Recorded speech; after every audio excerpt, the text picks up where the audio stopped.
La douleur chronique, bientôt un mauvais souvenir, c'est ce que nous espérons tous et nous espérons aussi des alternatives aux opioïdes, puisque vous avez vu la crise qui sévit notamment aux États-Unis, les dangers aussi qui sont régulièrement dénoncés.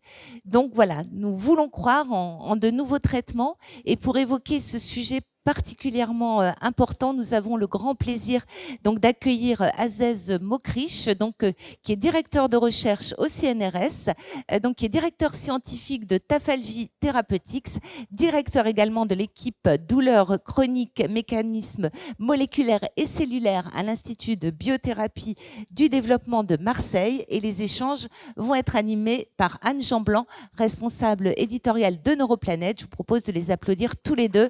Merci à vous, Aziz Mokrich, d'être avec nous ce matin pour évoquer ce sujet d'importance. Anne. Bonjour, je vois que vous êtes nombreux. Il marche ce micro, oui.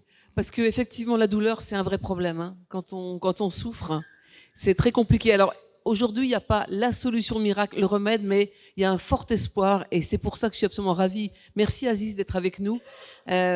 Vous travaillez depuis fort longtemps sur ce sujet. Comment vous êtes venu à vous intéresser à la douleur ? Bonjour tout le monde, merci d'être là.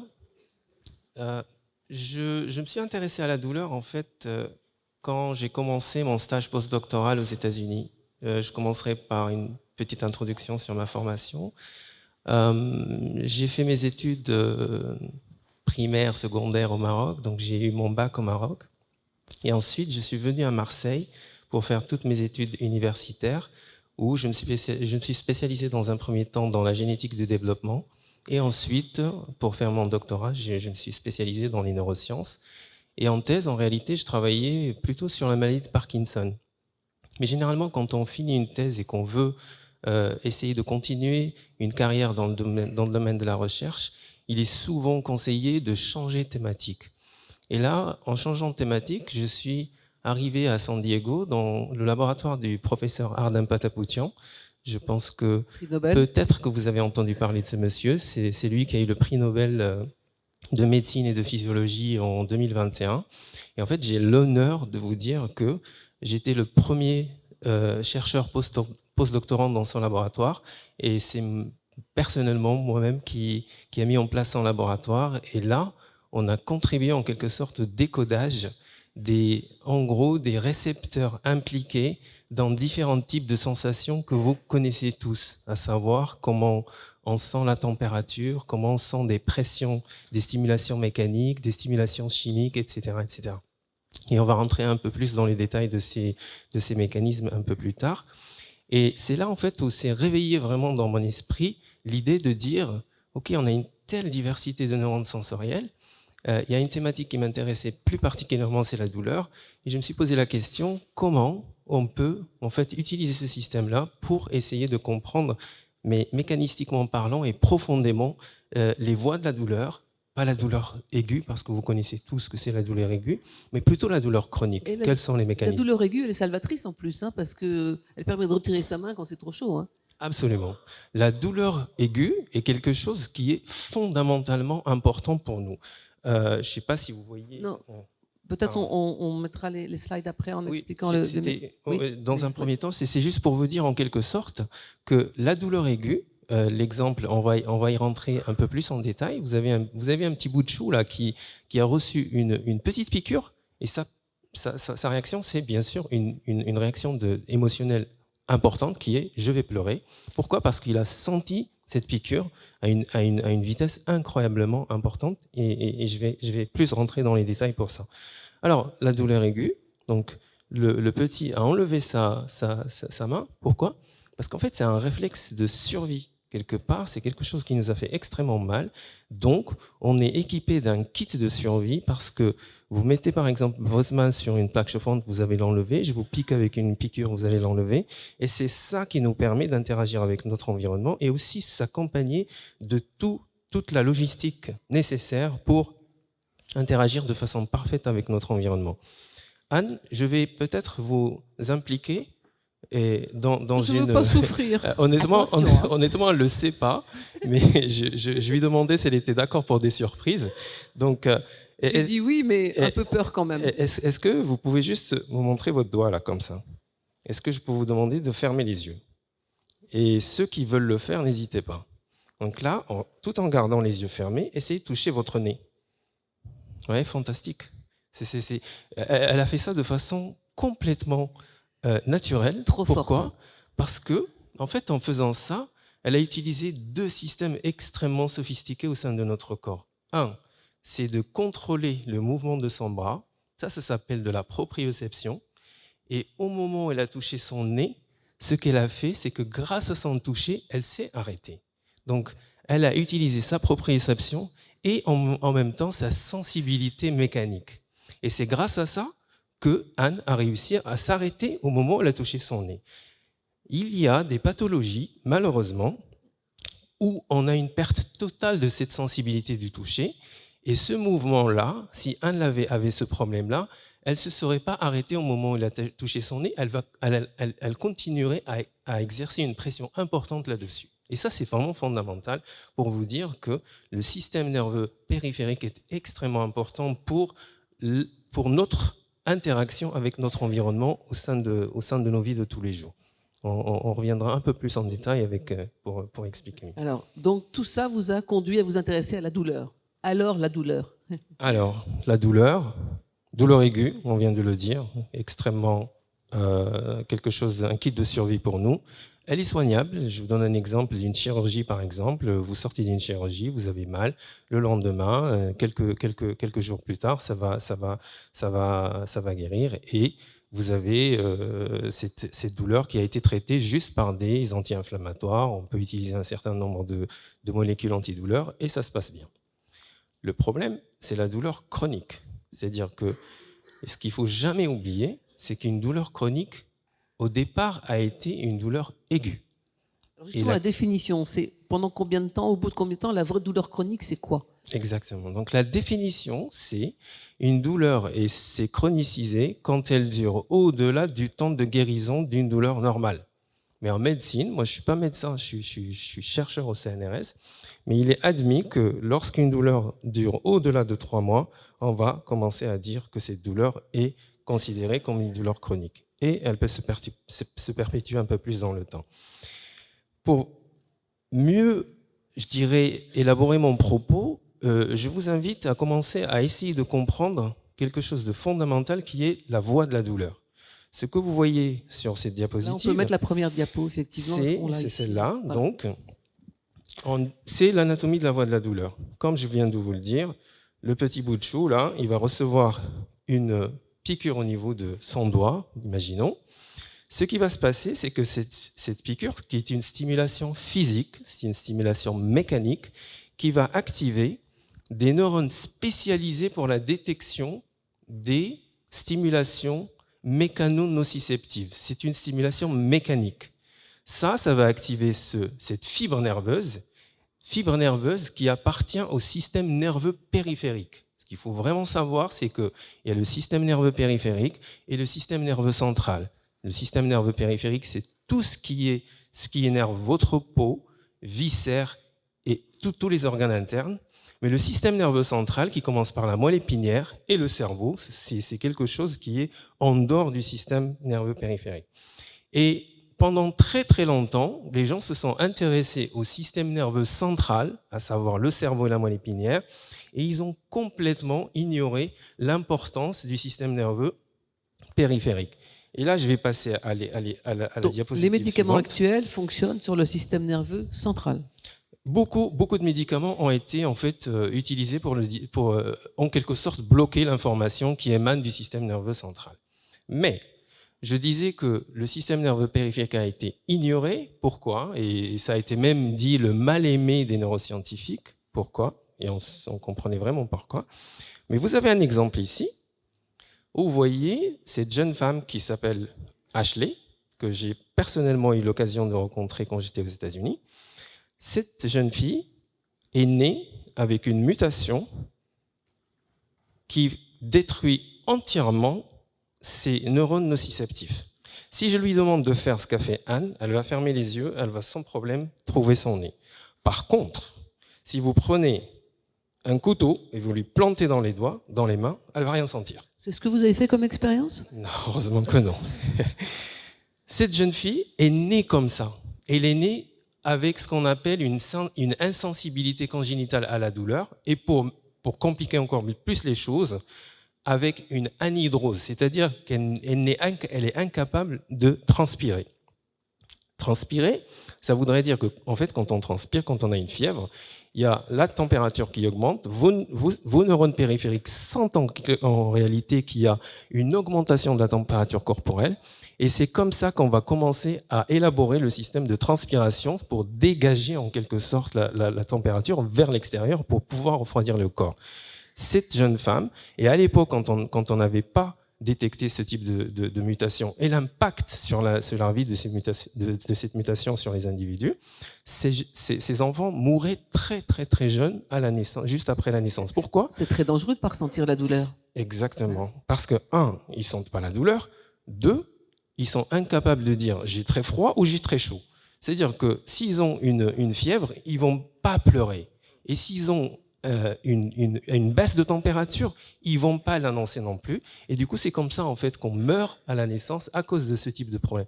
Ce qui montre clairement que le système nerveux périphérique est extrêmement indispensable pour notre vie de tous les jours et pour notre interaction avec notre environnement.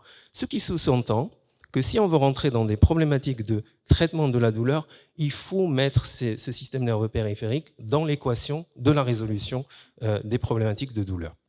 Et donc, c'est tout le sens de vos travaux. Vous êtes intéressé à ce système nerveux périphérique.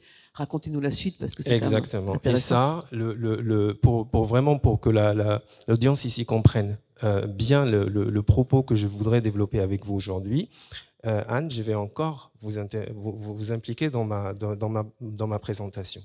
Imaginez que Anne reçoive un coup de marteau sur le doigt. D'accord? Non. Ça fait mal, hein? Le premier réflexe, Anne, ce que vous allez faire, vous avez le doigt, ce que vous allez faire, c'est que vous allez mettre une pression dessus. Hein? Elle va avoir une pression là-dessus. Et pendant qu'elle a fait cette pression, l'intensité de la douleur va s'abaisser. Essayez de C'est-à-dire que quand on a mal... Premier réflexe, oui. On va mettre une pression. Tant qu'on a gardé cette pression, la douleur, l'intensité, je dis pas qu'elle va disparaître, l'intensité de la douleur va baisser. La question, c'est pourquoi cette simple pression a abaissé l'intensité de la douleur. C'est là où rentre en jeu un autre type de neurones qu'on appelle des fibres à bas seuil avec une activité de transmission de l'information qui est extrêmement rapide. Pourquoi? Parce que quand elle applique une pression, les neurones de la douleur qui ont été activés par le coup de marteau vont avoir une inhibition, c'est-à-dire leur activité va être inhibée grâce à ces fibres nerveuses périphériques. Mais comment cette inhibition se met en place? C'est qu'en fait, ces fibres nerveuses vont arriver au niveau de la moelle épinière, et au niveau de la moelle épinière, ils vont activer des neurones spinaux, des neurones au niveau de la moelle épinière, qui ont une activité inhibitrice de l'information, de l'envoi de la douleur vers le cerveau. Donc ce qu'ils vont faire, c'est que la fibre de gros calibre, on appelle ça des fibres A, va envoyer un message à un interneurone inhibiteur, elle va l'activer de façon importante, et cette activation va bloquer la voie de la douleur, comme vous la voyez sur ce schéma. Vous voyez le schéma, il y a un message qui va aller sur la moelle épinière, et puis le message, il va aller au cerveau. La fibre que moi j'ai activée par cette pression va bloquer cette information. Et ça peut être un effet assez durable? C'est ça la question principale, et on va y arriver dans une minute pour montrer comment en fait la chronicisation de la douleur se met en place. On est d'accord? Donc, système nerveux périphérique activé à cause d'un coup de marteau. Donc je vais activer mon système de douleur, mais ce système de douleur, je peux le bloquer juste par une pression sur le site de lésion qui montre en fait une interaction, un interplay, je ne sais pas comment on dit ça en français, c'est vraiment un jeu entre deux systèmes, le système périphérique et le système central. Je vais donner l'exemple qui va vous expliquer. Ça voudrait dire que, vous voyez, c'est ces fibres qui sont responsables uniquement pour notre toucher, donc le toucher qui soit plaisant ou pas, mais c'est un toucher, sont capables de bloquer la douleur. On va aller légèrement un peu plus loin. Ici, on est à Nice, belle ville, avec un soleil l'été, où des fois, on va se prendre un coup de soleil. Donc quand vous avez un coup de soleil, qu'est-ce qui se passe? Un toucher léger, agréable des fois, devient douloureux. La question, c'est pourquoi il devient douloureux?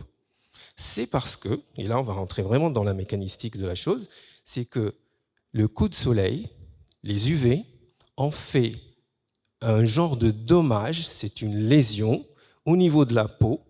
La peau va sécréter un certain nombre de molécules qu'on appelle généralement des cytokines et qui sont pro-inflammatoires, dont l'activité majeure est de suractiver la fonction des fibres nerveuses périphériques. Ce qui fait que, au niveau de la moelle épinière va recevoir cette fois-ci une telle énormité d'informations qui émanent de la périphérie qu'elle en perd le nord. C'est-à-dire qu'en fait, la moelle épinière n'est plus capable de contrôler la quantité de messages qui émanent de la périphérie. Et donc, du coup, elle ne sait plus comment programmer les messages qui doivent aller vers le cerveau et ceux qui doivent rester sur place. Et la conséquence de ça, pourquoi maintenant ce toucher devient douloureux? Pourtant, tout à l'heure, je vous ai montré que le toucher peut bloquer la douleur. Maintenant, le toucher amène de la douleur. Pourquoi il amène de la douleur? Parce que ces mêmes fibres, en réalité, ont accès à la voie de la douleur, sauf que cet accès en conditions physiologiques, il l'aurait interdit. Quand je vous touche, quand vous n'avez pas de problème, vous avez juste un toucher, vous avez une sensation de toucher. Par contre, quand je vous touche, quand vous avez une lésion, là j'ai parlé d'UV, mais on peut aussi parler de chirurgie, de lésion, de n'importe quel type de lésion qui vous rend plus sensible à la douleur, là le toucher devient douloureux. Pourquoi il devient douloureux? Parce qu'en réalité, la voie qui lui a été fermée s'est ouverte. Et c'est ce qu'on appelle la théorie du portillon, la Gate Control Theory of Pain. Cette théorie du portillon a été identifiée il y a quasiment plus de 50 ans aujourd'hui par des brillants chercheurs américains, Melzack et Hall, qui ont dit, à l'époque, rien qu'avec des expériences d'électrophysiologie, ils ont dit, vous savez quoi, le toucher devient douloureux. Pourquoi? Parce qu'il y a une porte qui s'est ouverte, et cette porte qui s'est ouverte donne accès à la douleur à n'importe quel type de stimulation. La question, c'est, une fois qu'elle est ouverte, est-ce qu'on est capable de la fermer? Je reviens une seule seconde. Quand vous avez cette problématique de toucher qui devient douloureux, qu'est-ce qu'on fait? On évite de toucher l'endroit qui a été lésé. Si on évite de le toucher, c'est-à-dire en fait, c'est qu'on aide, on l'extra-protège. Et le fait qu'on l'extra-protège, on lui permet de régénérer. Un coup de soleil, une semaine plus tard, vous êtes tranquille, il n'y a plus aucun problème. Le problème, c'est que quand cette porte ne se ferme plus, là, on va commencer à rentrer dans des problématiques de douleur chronique. Et c'est là la chronicisation de la douleur. Ce qui sous-entend, en réalité, que le nerf de la guerre, le centre névralgique de la douleur chronique, se situe au niveau de la moelle épinière. Ce que je vous ai dit là, c'est juste ce qui se passe entre le système nerveux périphérique et le système nerveux central. Je n'ai pas compliqué les choses en parlant du cerveau. Parce que le cerveau, lui, ce qu'il reçoit, c'est des afférences ascendantes, c'est-à-dire la moelle épinière décide quel type d'informations je vais envoyer au cerveau. Et une fois qu'elles sont envoyées au cerveau, vous avez la perception. Le petit bout de chou, tout à l'heure, il a pleuré. Mais qu'est-ce qu'il a fait après? Le cerveau, en fait, il envoie un autre message du cerveau vers la moelle épinière, et ce message-là est inhibiteur. Il dit à la moelle épinière, en quelque sorte, c'est bon, j'ai reçu le message, c'est plus la peine de m'envoyer des informations, parce que le cerveau, en fait, il n'aime pas être débordé d'informations. Ce qui fait qu'il envoie un message, il dit stop, plus d'informations, j'ai compris, j'ai mal, j'ai enlevé ma main. Des fois, ce même cerveau, donc le système descendant, au lieu d'être inhibiteur, il peut se transformer en excitateur. Et quand il est excitateur, il amplifie la problématique de douleur. Donc, périphérie, centrale, cerveau, je monte vers le cerveau, je descends vers la moelle épinière et le centre névralgique de toute problématique de douleur. Et je peux vous dire que n'importe quel type de douleur a une origine au niveau spinal. Et la moelle épinière, la corne dorsale de la moelle épinière est extrêmement importante pour ces problématiques. Et donc, vous avez tenté de trouver un moyen pour bloquer ce système, évidemment. Expliquez-nous. Exactement. Alors, je suis passé en fait de 2000 à 2005 chez le professeur Ardem Patapoutian, où là, j'avais remarqué l'extraordinaire hétérogénéité de ce système nerveux périphérique. Et je me suis posé la question, en trouvant bien sûr les découvertes chez mon boss des États-Unis étaient vraiment exceptionnelles. Je pense que c'est pour ça que le prix Nobel lui a été desservi pour ses découvertes. Je veux quand même être honnête. Le prix Nobel a été desservi à 2 personnes, David Julius à UCSF et Ardem Patapoutian. Les deux ont vraiment contribué de façon extrêmement significative à notre meilleure compréhension du système de notre sensation, de tout ce qui nous entoure dans nos vies de tous les jours. Donc c'est quand j'étais là-bas que j'ai remarqué en fait que chacun de ces récepteurs, ceux qui nous permettent de sentir le froid, ceux qui nous permettent de sentir la chaleur, mais la température chaude, elle peut être très chaude, elle peut être chaude, elle peut être tiède, elle peut être moins tiède, et on a une capacité extraordinaire de pouvoir sentir toutes ces subtilités de stimulation thermique. Mais si je vais encore plus loin vers le mécanique, vous sentez quelque chose de léger, la forme des objets, qui soit ronde, carré, etc. Le fait que ça soit rugueux ou pas. Imaginez un peu tout ce que vous faites un peu dans votre vie tous les jours et la capacité que vous avez en quelque sorte à avoir une sensation parfaite de ce qui nous entoure. Et ça, c'est spécifiquement via votre système nerveux périphérique et rien d'autre. C'est lui le responsable de tout ça et qui envoie bien sûr toutes ces informations vers le système nerveux central. À partir de là, quand j'ai décidé de rentrer en France, je me suis dit, ce serait vraiment bien d'essayer de comprendre comment ces différents types de modalités sensorielles quelle est la spécialisation en fait de ces neurones dans ce système-là. Et j'ai entamé en fait une stratégie qu'on appelle une stratégie extrêmement risquée. Quand j'ai proposé ce projet aux gens du CNRS à mon institut, ils ont dit « Écoute Aziz, si tu réussis vraiment à mener ce projet jusqu'au bout, bravo, ça serait vraiment une avancée majeure dans le monde de la recherche. » Et je pense que c'est ce qu'il faut vraiment faire dans le monde de la recherche, c'est pas essayer de répondre à des questions simples, parce que je pense qu'elles sont à la portée de beaucoup de gens. Mais il faut en fait essayer de prendre le risque de dire je veux attaquer quelque chose d'extrêmement complexe.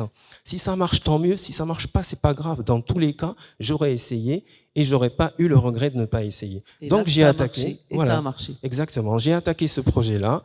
Et quand j'ai attaqué ce projet-là, il y a eu quand même pas mal de backup pour essayer d'essayer de comprendre tout ça. Donc, pour vraiment make a long story short, exactement comme disent les anglo-saxons, ça m'a amené en quelque sorte à trouver une molécule qui s'appelle TAFA4 que j'ai identifiée être exprimée dans des neurones des fibres de type C que tout le monde pensait être des neurones impliqués dans la perception de la douleur, mais absolument pas le cas. Ce sont des fibres C.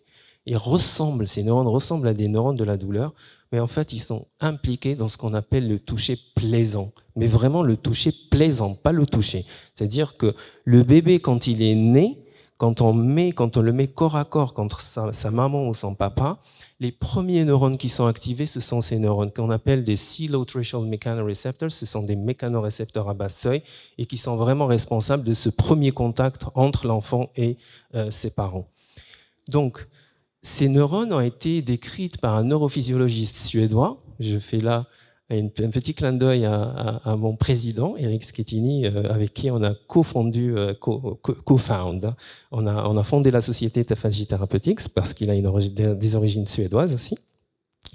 Ce monsieur en 1939, a dit il y a une population de neurones qui s'appelle des cylindrical mechanoreceptors qui ne sont pas impliqués dans la perception de la douleur, mais par contre, ils sont impliqués dans la perception du toucher plaisant. Pas toucher lésé, toucher plaisant. Et moi, quand j'ai vu ces neurones, j'ai dit mais chez la souris, comment on va faire pour montrer que notre molécule a un effet en fait dans la perception de toucher plaisant chez la souris? C'est quasi impossible. Et je dirais mon obsession à dire je veux en quelque sorte trouver quelque chose qui soit nécessaire pour les aspects douleur. Et c'est passé sur une intuition parce que je suis aussi généticien de formation, j'en fais des souris transgéniques, on peut visualiser dans le corps de la souris comment ces neurones projettent en périphérie puis en centrale. Et quand j'ai vu comment ces neurones projetaient au niveau de la moelle épinière, eh bien, ils projetaient pile à l'endroit où ces neurones dont je vous ai parlé, qui ouvrent, qui ferment la porte, étaient localisés. Je me suis dit, là, il y a peut-être quelque chose qui fait que ces neurones, d'accord, en conditions physiologiques, qui permettent la perception du toucher plaisant, mais peut-être qu'en conditions douloureuses, ils modulent le niveau de douleur. Donc, grâce à la souris, grâce à la souris, on a montré que l'inactivation de ce gène, comme cette petite jeune femme, elle n'a plus les neurones, mais nous, au lieu de ne plus avoir les neurones, on a créé une souris dans laquelle on a enlevé la protéine. Et comme on a enlevé la protéine, une douleur aiguë s'est transformée en douleur chronique. Ça voudrait dire que cette molécule est indispensable pour le retour à la normale. Pour le prouver, on a pris la molécule TAFA4. C'est une protéine sécrétée par ces neurones. Et comme une protéine sécrétée, c'est-à-dire qu'elle est relarguée en dehors de la cellule, et comme elle est relarguée en dehors de la cellule, ce qu'elle va faire, c'est qu'elle va aller se fixer sur son récepteur et envoyer un message. Et comme elle n'est plus là, le message de calmer la douleur ne se fait plus. Et donc, du coup, les souris restent en douleur à long terme. Parce qu'on s'est posé la question, est-ce que si on la redonne, on est capable de réverser la douleur? C'est ce qui s'est passé. On a redonné la molécule à cette souris qui a une douleur chronique et sa douleur est revenue, sa sensibilité à la douleur est redevenue normale. D'où la découverte. Cette découverte absolument magique, ça veut dire que pour l'instant, chez l'animal, vous avez la molécule qui permet d'empêcher une douleur aiguë de devenir chronique. Où en êtes-vous chez l'homme? Alors, c'est ça qui nous intéresse. Je dirais deux choses avant, Anne. La première, c'est que la douleur, comme je vous ai dit, il y a une douleur aiguë et une douleur chronique. La douleur aiguë, on a montré que cette molécule, quand on met un protocole de douleur, quand on l'injecte, on réverse la douleur. Ça, même la douleur aiguë. La douleur aiguë. Et c'est parce que ce qui est important pour la douleur chronique, c'est que quand on est dans un contexte de douleur chronique, ça voudrait dire que la douleur est à long terme. Et ce qui est intéressant, c'est que si on la donne la première fois, on réverse la douleur. La deuxième fois, on réverse la douleur. La 30e fois, on réverse la douleur. 2 mois plus tard, on réverse la douleur. Tant qu'on a donné cette molécule, on était capable de réverser la douleur. Je prends juste un exemple, par exemple, des morphiniques, des opioïdes. Si vous prenez de la morphine une fois, ça va vous calmer la douleur. Une deuxième fois, ça va le faire. Une troisième fois, son efficacité va baisser de façon dramatique. La 4e fois, ça ne marche plus. Ça ne marche plus, donc vous êtes obligé d'augmenter la concentration de morphinique et de ses dérivés. Le fait d'augmenter sa quantité, ça vous fait rentrer dans une problématique de possible addiction. Pourquoi cette addiction? Parce qu'en fait, la concentration du récepteur à la morphine et aux dérivés morphiniques, au niveau périphérique, est bien plus faible que sa concentration dans le cerveau. On est bourré de récepteurs aux opioïdes dans le cerveau comparé à notre système périphérique. Donc quand elle a son effet en périphérie, mais elle a en fait un immense effet au niveau central, au niveau du cerveau. Et son effet au niveau du cerveau, il n'est pas lié à la douleur, en réalité est lié à d'autres phénomènes de plaisir, ça devient quasiment un narcotique. Et c'est là où rentre la spirale en réalité d'addiction à la douleur chronique, à la morphine. Donc notre molécule, elle est capable de réverser une douleur aiguë, mais chose très importante, et on l'a comparé avec la morphine, à chaque fois qu'on la donne, il y a en fait une réversion de la douleur, je vois le temps qui passe. Donc dans un premier temps, si vous la donnez en douleur aiguë, ça évite qu'elle se chronicise, mais si vous la donnez chez des patients qui souffrent déjà de douleurs chroniques, ça permet de peu à peu d'améliorer leur état. Donc, vous avez fait des tests chez l'homme, vous les commencez bientôt, vous en êtes Voilà. où? Donc, et c'est là en fait l'histoire commence là, c'est-à-dire que ça c'est un message, je dirais plutôt s'il y a des politiques ici, ça serait bien de leur dire, mais c'est une découverte qui a été faite en 2013, affirmée en 2013. De 2013 à 2017, en réalité, on a essayé toutes les possibilités d'aller un peu plus loin dans la pharmacopée en quelque sorte, rien. Et c'est en 2020 que j'ai fait la rencontre, 2019 que j'ai fait la rencontre d'Eric Schettini, ici présent, où en fait c'est quelqu'un qui a cru au projet. Il a cru au projet et il m'a dit, Aziz, on peut faire quelque chose ensemble et on va créer une entreprise, une petite biotechnologie qui permet ça. Ceci étant dit, entre le jour où on a commencé à discuter réellement et là où on en est aujourd'hui, il s'est passé déjà 5 ans, et pendant ces 5 ans, il a fallu quand même que Eric et ses associés puissent lever un certain nombre, une quantité phénoménale d'argent, je pense qu'on est déjà à plus de 15 millions d'euros déjà, pour pouvoir amener cette petite molécule qui était sécrétée à un peptide, 2 peptides qui sont capables en fait d'être utilisés chez l'homme.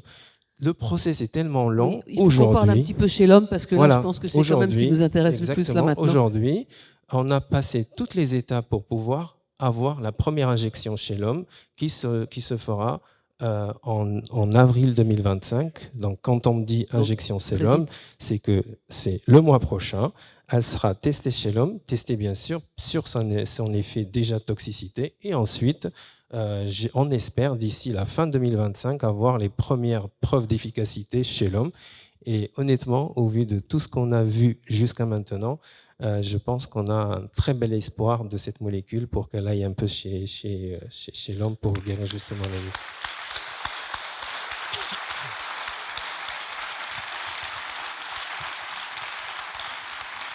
Alors donc, si ça progresse aussi bien que vous l'espérez, bon, la phase 1, ça va être une phase effectivement de toxicologie, enfin chez les personnes saines. À partir de quand il y aura des essais un peu plus importants chez les patients et vous allez commencer par quel type de patients? Très bonne question, Anne. Première chose, comme on a dit, l'avantage qu'on a quand on travaille sur la problématique douleur, c'est qu'on a mis en place un protocole qui va faire justement la sécurité, mais juste après la notion de sécurité, dès qu'on a une idée très claire sur la sécurité, mais on n'a aucun doute que ça va marcher parce qu'en fait, chez les animaux, on est allé jusqu'à 50 fois la dose et il n'y a absolument aucun effet secondaire qui a été identifié. Zéro, mais vraiment zéro. Et donc, à la fin de cette année, pendant l'utilisation de la molécule pour la partie sécurité, on va inclure une phase 1, ça reste une phase 1, mais au lieu d'avoir des volontaires sains, on va avoir des volontaires chirurgicaux. Et la première chirurgie sur laquelle on va aller, c'est en fait une chirurgie de l'ablation de la vésicule, qui est en fait un phénomène très douloureux. Et justement, on va tenter de faire notre premier essai clinique sur une indication de type douleur post-chirurgicale. Ce qu'il y a d'extrêmement important avec cette molécule, c'est qu'en réalité, on a mis en place un protocole qui s'appelle un protocole de prévention de l'intensité de la douleur. C'est que notre protocole d'étude chez l'homme va se faire de manière à ce et ça c'est les données qu'on a chez l'animal, c'est que si on la donne pendant la période opératoire, le niveau de douleur chez l'animal est beaucoup moins important que le niveau de douleur de ceux qui ont reçu aussi bien la morphine qu'un anti-inflammatoire non stéroïdien. Ça a un impact majeur sur... C'est d'autant plus important qu'il y a une étude qui vient de sortir qui dit que quand on donne des morphiniques pendant l'opération, la douleur est plus importante en post-opératoire. Merci pour la transition. 2 choses. Donc, ce que dit Anne à l'instant, c'est quelque chose qui est extrêmement important, ce qu'on appelle morphine-induced hyperalgesia. C'est hyperalgie induite par la morphine. C'est-à-dire que votre niveau de douleur avant de recevoir la morphine et après avoir reçu la morphine, votre niveau de douleur est bien plus important après la morphine qu'avant la morphine. Ça, c'est l'hyperalgie induite par les morphiniques. Ça, c'est connu et reconnu par le monde entier. Nous, ce qu'on fait là, Et ça a une relation avec la douleur chronique, parce que ce qui nous anime, nous, à Tafalji, c'est la douleur chronique. Donc, si vous êtes dans un protocole expérimental ou dans un protocole d'essai clinique où vous avez votre niveau de douleur du lendemain de la chirurgie qui est bien plus bas, le niveau de douleur, c'est-à-dire que vous avez moins mal le lendemain que ceux qui ont reçu le placebo ou un morphinique ou un anti-inflammatoire, cela veut dire que votre probabilité de rentrer en douleur chronique à long terme est amoindrie, est abaissée. Je tiens juste à vous dire que dans cette salle, ici, il y a, selon le type de chirurgie qu'on peut avoir, il peut y avoir entre 5 et 30% d'individus qui vont développer des douleurs chroniques post-opératoires. Pourquoi? Parce que ces individus sont prédisposés à développer des douleurs chroniques post-opératoires. Et on a un moyen de reconnaître les gens qui ont plus de risques de développer cette douleur post-op? Ça, c'est la question à $1 million, qu'on appelle aux 100 millions de Eric. dollars, ou ce que vous voulez. Mais ça voudrait dire, en fait, est-ce qu'il y a des biomarqueurs de telle personne va développer sûrement des douleurs chroniques ou pas. Mais je tiens juste à préciser que, avec ce protocole, sachant que je viens de vous dire qu'il y a peut-être entre 5 et 30% d'individus qui risquent de développer de douleurs chroniques, il y a des études qui ont montré qu'il y a une relation entre le niveau de douleur aiguë, c'est-à-dire entre vous et moi, par exemple, on subit la même chirurgie, vous allez avoir un niveau de douleur qui a ce niveau-là, mais la même chirurgie sur moi va avoir un niveau de douleur qui est beaucoup plus élevé. Et s'il est beaucoup plus élevé, la douleur aiguë, s'il est beaucoup plus élevé, ça voudrait dire que moi, je suis prédisposé à développer éventuellement une douleur chronique à long terme. Mais si je vous donne le traitement, si on nous donne le traitement, votre niveau de douleur va rester là. Mais le mien, au lieu qu'il soit là, il redescend. Et peut-être que ça ferait en sorte que ça me sauve, moi, de développer des douleurs chroniques à long terme. Ce que je vous dis là, on l'a montré, on l'a démontré, parce qu'on a une souris génétiquement modifiée, prédisposée à développer des douleurs chroniques. On fait juste une simple chirurgie, elle est en douleur toute sa vie. Par contre, si on la pré-traite avec notre molécule, on la sauve de la possibilité de développer des douleurs. C'est concret, c'est vraiment concret. Ouais, le temps avance, j'ai 2 petites questions extrêmement rapides, et puis on prendra un tout petit peu plus de temps, peut-être quelques minutes de plus pour la salle, parce que je pense qu'il y a des questions aussi. Il y a quand même une maladie qu'on associe beaucoup à la douleur, c'est le cancer. Est-ce que ça marchera aussi sur les douleurs qui sont induites par le cancer? Ça, c'est la première question. Une réponse assez rapide, s'il vous plaît. Cancer, 2 choses. La douleur nociceptive liée au cancer lui-même, qui va induire des douleurs chez les patients. La deuxième, c'est bien sûr les douleurs induites par le traitement chimiothérapeutique. Et dans les 2 cas? Je peux vous dire qu'on a déjà mis en place un protocole de douleurs induites par la chimiothérapie. Et là, en ce moment-là, on est en train de tester si notre molécule va marcher. Généralement, ça induit des neuropathies périphériques. Et nous, on sait que notre molécule marche sur des neuropathies. Donc, croisons les doigts. C'est une dernière. Oui, on va les croiser les doigts, ça c'est sûr. Une dernière question rapide. On a vu dans la presse récemment d'autres molécules qui arrivaient sur le marché. Est-ce que vous avez des concurrents directs? Est-ce qu'il y a toutes des familles de médicaments différents qui sont en train de se créer justement pour échapper au problème des morphiniques? Là aussi, je vais essayer de faire une réponse très rapide. Les 20 dernières années, 0 innovation dans le domaine de la douleur. Mais 0, vraiment. Il n'y a pas eu une seule molécule.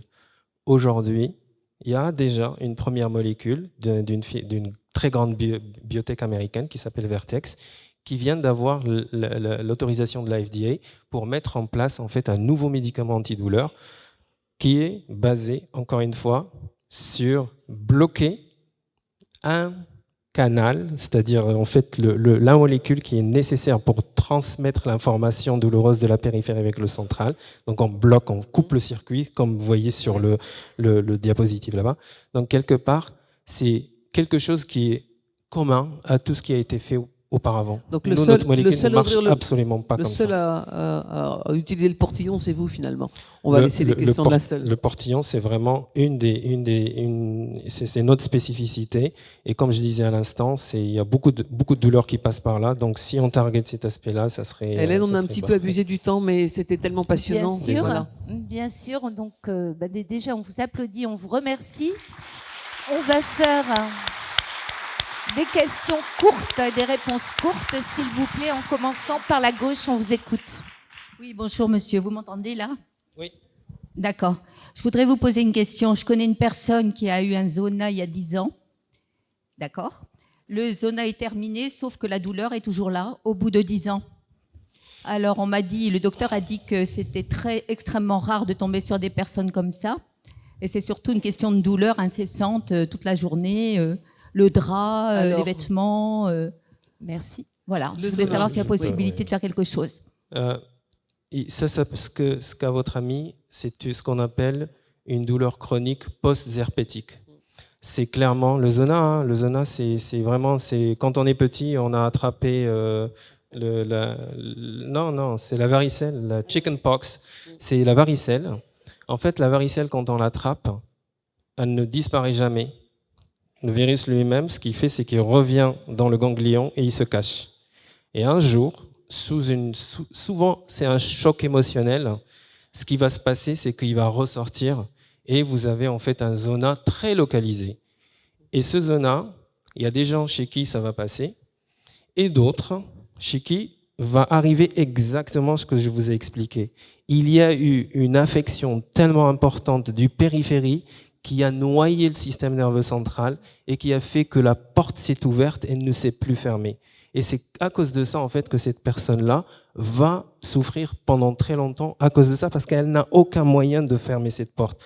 Et c'est ce que je disais, en fait, parce que c'est aujourd'hui ce qui a été fait dans toutes les découvertes sur les antidouleurs, c'était d'essayer de viser, target, comme on dit, c'est de cibler, pour cibler des récepteurs couplés aux protéines G qui sont responsables pour couper le circuit de la douleur. Et je suis persuadé que c'est pas la bonne stratégie. C'est trouver un moyen, en fait, de cette porte qui s'est ouverte, essayer de la refermer.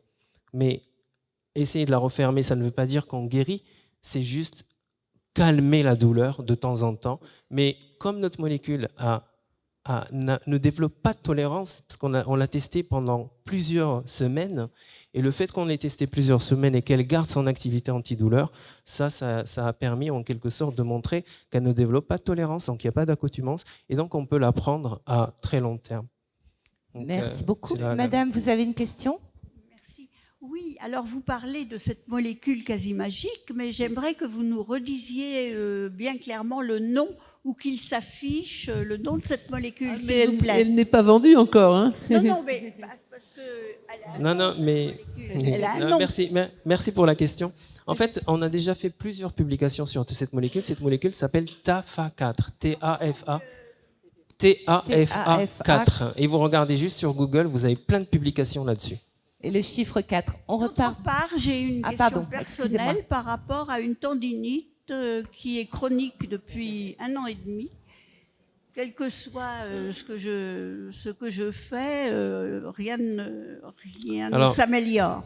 Je suis désolé, c'est là où je réponds en fait aux gens. Moi, personnellement, je ne suis pas médecin. Donc, je suis vraiment quelqu'un qui essaye de mettre à disposition des médecins quelque chose qui pourrait être utilisé pour les patients. Merci. Nous repartons de ce côté, on vous écoute. Oui, merci. Bonjour, merci pour votre présentation. On aurait eu une petite question. Je ne sais pas si dans l'étude de l'interaction entre les systèmes périphériques centraux et l'élaboration de votre molécule TAFA4, vous avez eu l'occasion de vous intéresser à l'influence de la musique, parce que, on a, dans le cadre de la fondation dont s'occupe mon ami, on a eu l'occasion d'entendre des tas de cas intéressants, par exemple avec le chant, ou bien, c'est connu aussi, je crois, pour certains musiciens, que même souffrant de Parkinson, on arrive à des résultats très impressionnants et à diminuer même la douleur de l'arthrose, de l'arthrite. Le chant en particulier était ce qui nous avait intéressé, mais la musique en général. Est-ce que vous avez eu l'occasion de vous y intéresser ou de voir peut-être si les molécules TAFA4... La réponse rapide est non. Par contre, une réponse potentielle, c'est que on peut avoir des expérimentations qui sont concrètes, à savoir j'ai une lésion, je veux regarder ce qui se passe avec cette lésion et on a une réponse rapide sur ça.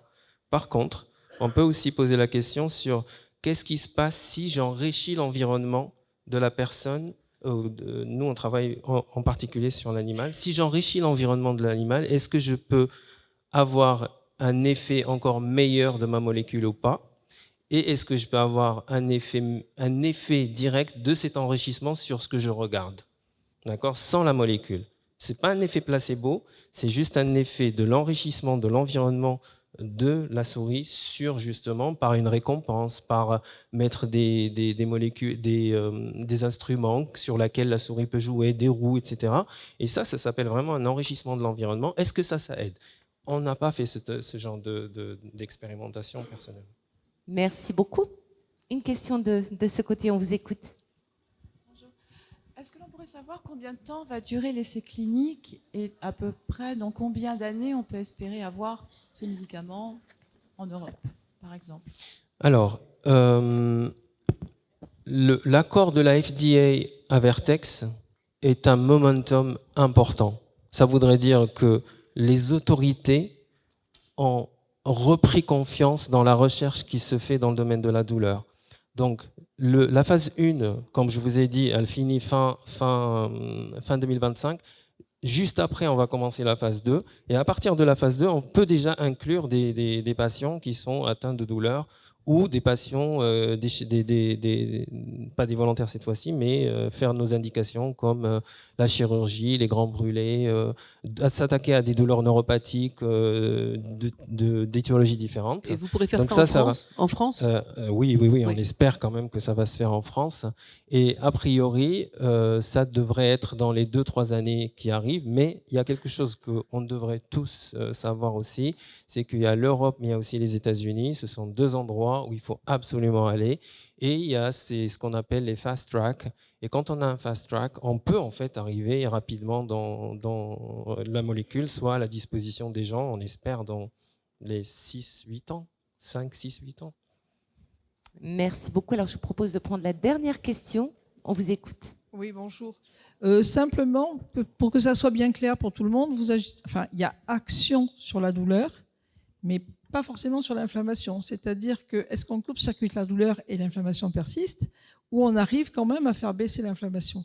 Parce que le problème est là. C'est-à-dire, couper la douleur, c'est une chose, calmer l'inflammation en est une autre. C'est une excellente question. Je ne suis pas en mesure de vous répondre à votre question. Ce n'est pas parce que je ne sais pas, c'est parce que je sais, mais ce n'est pas protégé. Il y a une propriété intellectuelle sur laquelle je ne peux pas dire aujourd'hui les résultats qu'on a. Mais c'est une excellente question et on sait que ça passe à travers les deux. Mais je suis désolé, je suis vraiment assujetti au secret de... Une dernière question, ça sera un médicament qu'on prendra par la bouche ou ça sera des injections? Ah, ça aussi. Oui, notre molécule est une molécule, c'est un peptide. Et utiliser des peptides en thérapie, c'est quelque chose d'extrêmement challenging parce que toutes les molécules que vous connaissez aujourd'hui dans le domaine de la douleur, ce sont des molécules chimiques. D'où le problème justement des effets secondaires majeurs que ces molécules déposent. Là, c'est une molécule, c'est un peptide, c'est un bout de protéine que l'on a tous au sein de notre corps. Et on sait en fait qu'on appelle ça peptide-based therapy, donc c'est une thérapie basée sur des peptides. Et les peptides sont extrêmement rapidement digérés par le corps. Il suffit juste qu'ils aillent leur cible et faire leur effet. Et c'est pour ça, en fait, qu'à chaque fois qu'on la donne, ça marche. Et on a fait même une expérience dans la journée où on la donne la première fois, puis 3 heures plus tard, puis 3 heures plus tard. Et en fait, on est resté avec sans douleur pendant 24 heures d'affilée. Ça voudrait dire qu'en fait, elle marche, mais on sait qu'elle va perdre son effet. Mais avant de perdre son effet, on la rajoute.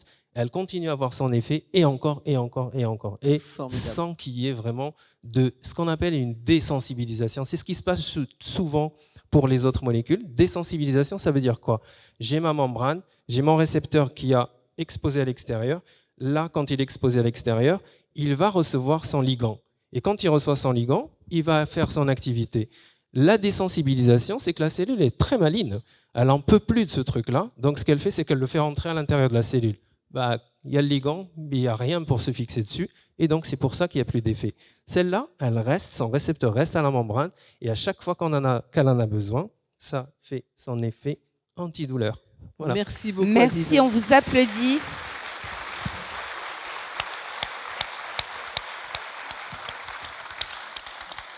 Merci beaucoup Aziz Mokrich, merci Anne.